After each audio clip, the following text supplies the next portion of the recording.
আসসালামু আলাইকুম।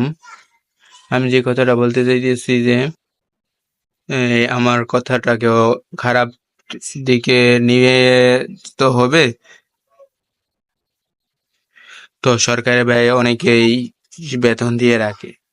তো কিছু কিছু বর্তমান জামানায় যারা লেখাপড়া করতেছে এবং যারা আগে লেখাপড়া করেছে তাদের নিয়ম ছিল একরকম, মানে বর্তমানে নিয়ম হয়েছে অন্যরকম। এখন আগের নিয়মে যদি চলাইতে চাই সেটা কিন্তু শিক্ষা প্রতিষ্ঠান চালানোর নিয়ম নাই। কিন্তু আগে তো তাদের কাছে মোবাইল ছিল না, কোনো আধুনিক পদ্ধতি ছিল না। এখন তো দুনিয়ার মাঝে ডিজিটাল হওয়ার কারণে আধুনিক যুগ হইতেছে, কিন্তু সবাই এখন যারা এখন বর্তমানে পড়ালেখা করতেছে তারা কেমন পড়ালেখা করতেছে কেমন কি ওইটা খোঁজ খবর না নিয়ে তারা নতুন নতুন আইন গিলা পাশ করতেছে। নতুন আইনে কি ছাত্র